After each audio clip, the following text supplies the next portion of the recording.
কথোপকথনে আমরা অবশ্যই আজকে কথা বলবো গোপালগঞ্জে এনসিপির পদযাত্রা বা সমাবেশকে কেন্দ্র করে যে তুলকালাম কাণ্ড ঘটে গেল সে বিষয়ে আমরা কথা বলবো।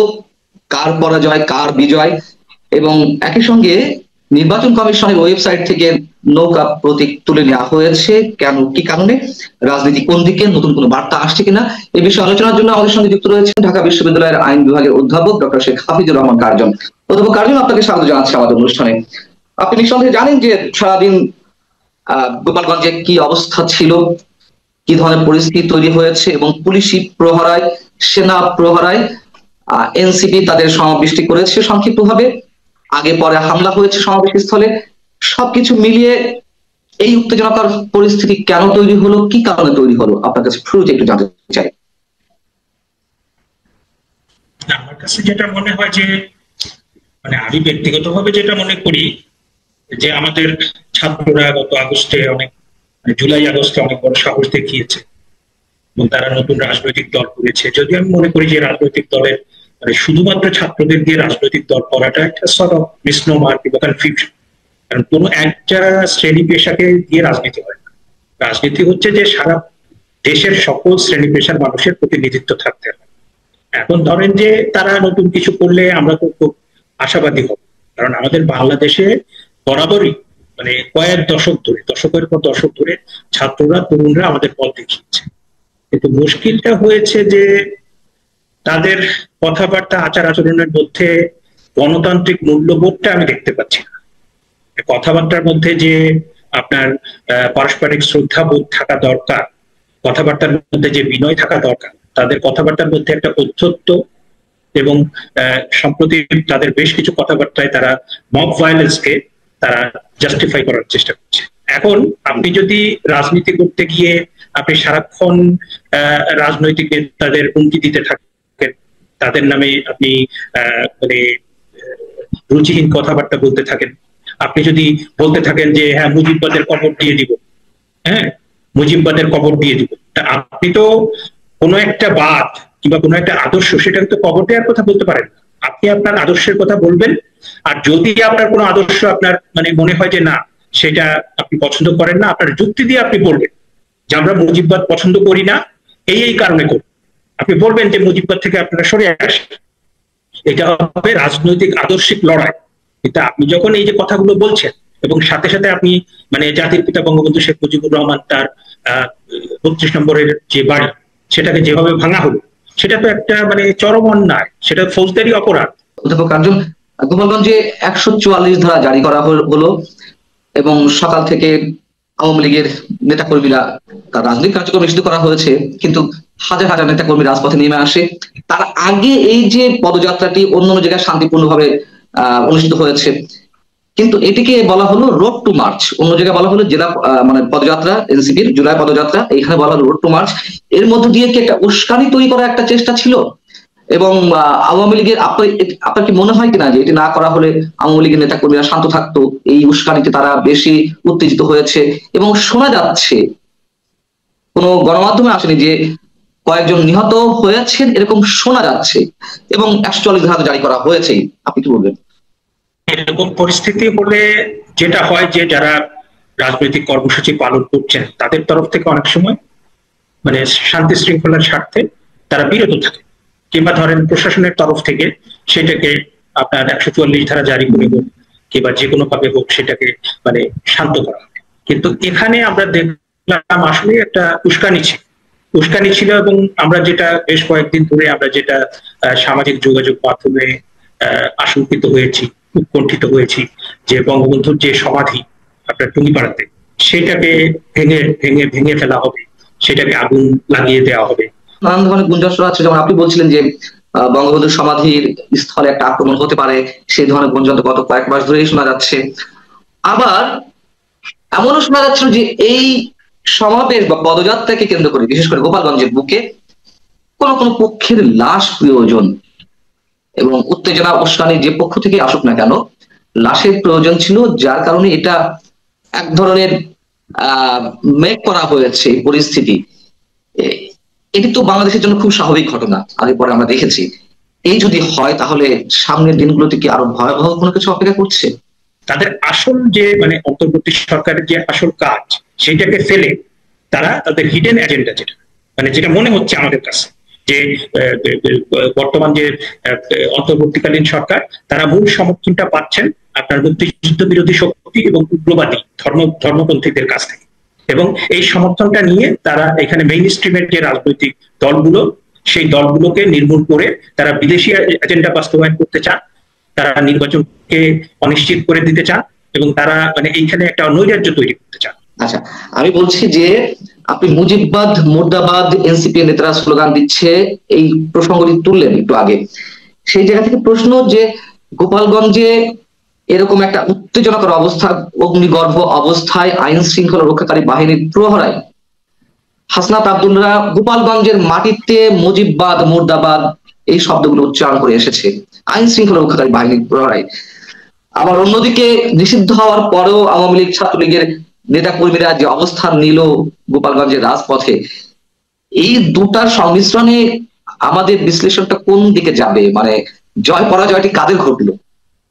না, আমি তো মনে করি যে আমি ব্যক্তিগতভাবে যে কোনো হামলাকে নিন্দা জানাই। যে যে কেউ হামলা করুক, সহিংসতা করুক, আবার সেনাবাহিনী কিংবা পুলিশ কিংবা বিজিবি তারা যদি মানে অপ্রয়োজনে বল প্রয়োগ করে, সেটাও কিন্তু ভীষণ রকম নিন্দা জানাই, অপছন্দ করি। এবং আপনি দেখবেন যে পাকিস্তান এবং বাংলাদেশের ইতিহাসে যত বড় বড় আন্দোলন হয়েছে, এই আইন শৃঙ্খলা বাহিনী তারপর সেনাবাহিনী তারা বিভিন্ন জায়গায় বিভিন্ন আন্দোলনে অপ্রয়োজনীয় বল প্রয়োগের প্রেক্ষিতে কিন্তু আপনার সেই আন্দোলনগুলো একদম একটা দানা বেঁধে পরবর্তীতে সরকার পতনের কারণ হয়েছে। এখন আপনি যে কথাটা বললেন যে মুজিববাদ মুর্দাবাদ, জিয়াবাদ মুর্দাবাদ, এইটার দুটো দিক। যে আপনি মুজিববাদ যদি শক্তিশালী হয়, জনগণ যদি সেটা গ্রহণ করে, তাহলে সেটা টিকে থাকবে। জিয়াবাদ যদি আপনার তার ভেতরে যদি সার পদার্থ থাকে, সেটা যদি জনগণ গ্রহণ করে, তাহলে সেটা টিকে থাকবে। আপনি হুমকি দিয়ে, আপনি জবরদস্তি করে সেটাকে তো আপনি বন্ধ করতে পারবেন না। এবং আপনি যখন সেটা করছেন, আপনি তো ফ্যাসিবাদী আচরণ করছেন। এবং এইটার একটা দিক হচ্ছে যে আদর্শের শক্তি, আর একটা হচ্ছে জনগণের গ্রহণ করছে কিনা।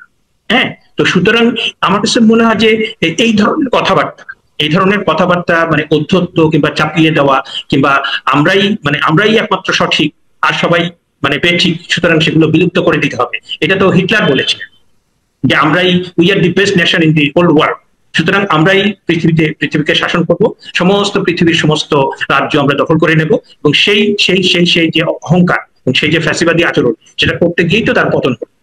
এবং ফ্যাসিবাদী আচরণ বাংলাদেশেও যে যখন করেছে তার পতন হয়েছে। আমরা শুধু একটা সরকার না, আপনি দেখবেন যে এর আগে সামরিক স্বৈরাচার ছিল, গণতান্ত্রিক স্বৈরাচার ছিল, এবং যে সরকারই যখন ফ্যাসিবাদী আচরণ করেছে তার কিন্তু আপনার পতনটা সেটা নিশ্চিত হয়েছে। আপনি বলছিলেন যে যখনই শক্তিমত্তা প্রদর্শন করেছে যেই দল ক্ষমতায় থেকে, সেই দলের পতন হয়েছে। এবং যেই দৃশ্য আজকে আমরা দেখলাম সেনা সদস্যদের প্রহরায়, পুলিশের প্রহরায় খুব গর্বের সাথে সমাবেশটি করলো এনসিপি, একই চিত্র তো আমরা দেখেছি আওয়ামী লীগের সময়। ছাত্রলীগ পুলিশের প্রহরায় সবকিছু করছে, পুলিশের প্রহরায় আওয়ামী লীগ যুবলীগ যা ইচ্ছা করছে। ঠিক তারা যেই ফল পাওয়ার কথা পেয়েছে, এখনকার যারা এই রাজত্ব গুলো করছে, দেখুন এনসিপি তো এখনো পর্যন্ত ক্ষমতায় যায়নি, তাই না? ক্ষমতায় না গিয়েই তারা সরকারের দলের সব ধরনের সুযোগ সুবিধা পাচ্ছে। সেই জায়গা থেকে তাহলে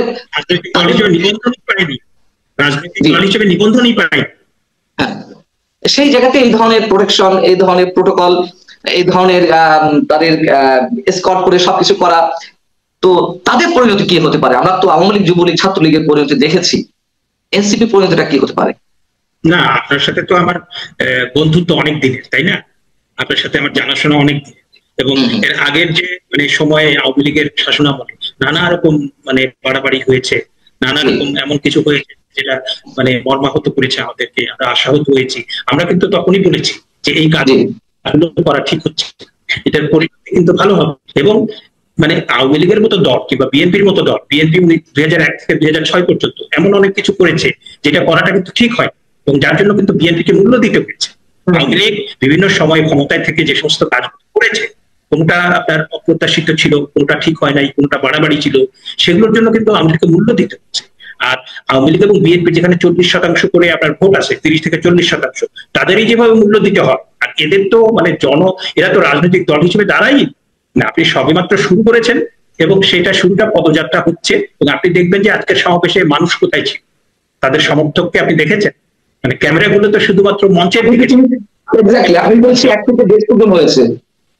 হ্যাঁ, আপনি তো একটা এজেন্ডা নিয়ে সেখানে গিয়েছেন, মানে নির্বাচন যেন আরো বেশি অনিশ্চিত হয়ে যায়, হ্যাঁ, সেখানে যেন আরো দাঙ্গা হাঙ্গামা হয়, সেই রকম একটা এজেন্ডা নিয়ে আপনি সেখানে গিয়েছেন। মানে বাংলাদেশের ইতিহাসে এটা তো এই সরকারের একটা মানে কালো অধ্যায় হয়ে থাকবে, যে আপনি 141টা, হ্যাঁ 140টা না কত আপনার মব ভায়োলেন্সের ঘটনা হলো, এবং তার ভিতরে আপনি মানে 83 জন মানুষ হত্যাকাণ্ড, এবং এই মব ভায়োলেন্সটা আপনি ঘোষণা, আপনি আগে সামাজিক মাধ্যমে ঘোষণা দিলেন যে অমুক দিন অমুকের বাড়ি ভাঙা হবে, অমুক দিন অমুক জায়গায় আন্দোলন মানে হামলা চালানো হবে, আপনি মাজার ভাঙলেন, আপনি মানে যে পীর আউলিয়া যারা এখানে ইসলাম প্রচার করেছেন এবং সেই তাদের বাণীতে সম্মোহিত হয়ে এখানকার যে মানুষ ছিলেন তারা ইসলাম ধর্মে রূপান্তরিত ধর্ম গ্রহণ করেছেন, তাদের মাজার আপনি ভাঙলেন। এই যে আপনার মানে আপনি আপনি আপনি যে সমস্ত মানে বিশৃঙ্খলাগুলো তৈরি করলেন, আপনি সুনির্দিষ্ট একটা এজেন্ডা নিয়ে যে সমস্ত নৈরাজ্যগুলো তৈরি করলেন, তার তো একটা বড় ধরনের ইম্প্যাক্ট হবে। এর আগে কিন্তু ইসি বলেছিল যে না, নৌকা প্রতীক তোলা হবে না, যেহেতু আওয়ামী লীগকে ফর দ্য টাইম বিং নিষিদ্ধ করা হয়েছে তার রাজনৈতিক কার্যক্রম, এটা ফুলফিল মানে পুরোপুরি নিষিদ্ধ হয়নি। সো তারা যখন আবার নিবন্ধন ফিরে পাবে তখন আবার তারা ওই প্রতীক পাবে। সো এখন আর উঠানো সম্ভব না। মানে আমাদের মুশকিলটা হয়েছে যে এই তরুণ প্রজন্ম ইতিহাসও পড়ে না, তারপরে তারা মানে রাষ্ট্রবিজ্ঞানও পড়ে না, তারা মানে সমাজবিজ্ঞানও পড়ে না, এবং আমাদের রাজনীতি করতে গিয়ে যে সমস্ত ডিসিপ্লিনটা আপনার মোটামুটি পাঠ করাটা আবশ্যিক, তার কোনো কিছু বিশেষ করে ইতিহাস সম্পর্কে তারা কিছু জানে। যে এই নৌকাটা মাওলানা ভাসানীর প্রতীক ছিল, এই নৌকাটা বঙ্গবন্ধুর প্রতীক ছিল, এই নৌকাটা সরোয়ার্দীর প্রতীক ছিল, এই নৌকাটা মানে আপনার বাংলাদেশের মুক্তিযুদ্ধের প্রতীক ছিল। হ্যাঁ, একটা দল নেতৃত্ব দিয়েছে, কোনো কোনো মানে আপনার ধরেন যে এক একটা সময় থাকে কোনো কোনো একটা দল আপনার সেটা নেতৃত্ব গ্রহণ করে, তাই না? যে আওয়ামী লীগ একটা নেতৃত্ব গ্রহণ করেছে, অনেক বড় নেতৃত্ব, বিএনপি আর একটা নেতৃত্ব, আপনার ধরেন স্বৈরাচার বিরোধী যে আন্দোলন সেখানে 3 জন ছিল, কিন্তু বিএনপি ছাত্র দল তাদের নেতৃত্বকে অন্যভাবে মূল্যায়ন করা হয়। এক একটা সময় থাকে এক একটা দলের তাদের নেতৃত্ব নিতে হয়, এবং সেই ইতিহাস তাদের উপর সেই দায়িত্বটা অর্পণ করে, তারা মোটামুটি সফলতার সাথে পালন করে। কোথাও কোথাও কিছু বিচ্যুতি থাকে, সেটা সব দলেরই থাকে, কিন্তু এখন ধরেন যে সেটাকে আপনি সেই ইতিহাসটাকে মনে রাখবেন না, আপনি আইনসঙ্গত ভাবে তো যে নির্বাচন কমিশনের যে বিধিমালা সেটা সংশোধন না করে তো এটাকে আপনি মানে তুলে দিতে পারেন। এখন একজন উপদেষ্টা হুমকি দিন, তা আপনি সেটাকে ফ্যাসিবাদী আচরণ বলবেন? আইন কানুনের কোনো তোয়াক্কা নাই। এবং ইশরাককে নিয়ে যেটা হলো, হ্যাঁ, বিএনপির যে আপনার মেয়র তাকে মানে নির্বাচন কমিশন ঘোষণা দিয়েছে, আদালত ঘোষণা দিয়েছে, কিন্তু সরকার সেটাকে তাকে শপথ পড়ায় নেই বোধহয়। হ্যাঁ, তো এই যে আচরণগুলো আপনি 5ই আগস্টে যে আপনি এখানে আপনি 5ই আগস্টটা যে হলো, আপনি বললেন আইনের শাসন প্রতিষ্ঠা করবেন, আপনি বললেন গণতন্ত্র প্রতিষ্ঠা করবেন, আপনি বললেন সুশাসন প্রতিষ্ঠা করবেন, আপনি বললেন স্থিতিশীলতা আসবে দেশে, তো তার কোনো কিছুই তো আমরা দেখতে পাচ্ছি। তাহলে পরে আপনি যে কথাগুলো বললেন আপনার কাজের ভিতরে সেটা প্রতিফলন না থাকে, আমরা কি করে আপনার উপর আস্থা রাখবো? এবং বাংলাদেশে অধিকাংশ ক্ষেত্রেই, প্রায় সব ক্ষেত্রেই এই দ্বিচারিতার জন্যই কিন্তু সবার পতন হয়েছে। মানে সরকার হোক কিংবা অন্য যে কেউ, আপনি কথা যেটা বলছেন আপনার কাজে তার প্রতিফলন নেই। সুতরাং এই যে ডাবল স্ট্যান্ডার্ড কিংবা আপনার যে কথা এবং কাজের মধ্যে যে ফারাক, সেটার জন্য কিন্তু আপনার পতন হচ্ছে। সুতরাং আমরা তো অনেক বড় সময়ের সাক্ষী, তাই না? আমরা তো কয়েক দশক দেখে ফেললাম আমাদের যে বয়স, তো তাতে করে আমরা কিন্তু দেখেছি উত্থান পতন দেখেছি। সুতরাং এই যে আপনার মানে অহংকার, এই যে ঔদ্ধত্য, এই যে আস্ফালন, এগুলো তো আসলে পতনের কারণ। হ্যাঁ, সুতরাং সেটা সম্পর্কে মানে ওরা অল্প বয়সী তরুণ, হ্যাঁ, তারা তারা তারা কিছু কিছু ক্ষেত্রে বিচ্যুতি হতে পারে, কিন্তু তারা সারাক্ষণ যেভাবে মানে বিএনপি কে গালমন্দ দিচ্ছে, তারপরে আওয়ামী লীগ তো মানে তার কবর দিয়ে দিচ্ছে, তারপরে কমিউনিস্ট পার্টি তার তার পার্টি মানে তার পার্টি অবশ্য হামলা করার অবস্থা হয়েছে, বিদেশ থেকে আপনার পার্ট দেওয়া হয়েছিল, যে কমিউনিস্ট পার্টির অফিসে হামলা করা হবে। তো এই যদি হয় অবস্থা, এইখানে তো আপনার পেলে পরে আইনের শাসন কিংবা আপনার কোনো রাষ্ট্রীয় শাসন কিছু নেই, মানে যেটা চলছে মোটামুটি চলছে, কিন্তু আপনার অধিকাংশ ক্ষেত্রে তো আমরা দেখছি যে আপনার সামাজিক যোগাযোগ মাধ্যমে ঘোষণা করা হচ্ছে কিংবা বিদেশ থেকে আপনার নির্দেশ দেওয়া হচ্ছে যে এইটা ভেঙে ফেলবো, ওই অফিস আক্রমণ করবো, একে ইয়ে করবো। হ্যাঁ, আপনি যদি কারো সমালোচনা করেন তারও তো একটা ভাষা আছে, তাই না? আপনি সমালোচনা করতে পারেন, আপনি বলতে পারেন যে এটা আমার মতবাদ, এটা আপনারা গ্রহণ করবেন কিনা আপনারা বিবেচনা করেন, এবং এইটা আওয়ামী লীগের মতবাদ, এটা বিএনপির মতবাদ, এটা কমিউনিস্ট পার্টির মতবাদ, আপনারা গ্রহণ করলে চলবে, না গ্রহণ করলে চলবে না। পৃথিবীতে তো তাই হয়ে গেছে, আপনি জোর জবরদস্তি করে তো আর কোনো কিছু হয় না। অনেক ধন্যবাদ।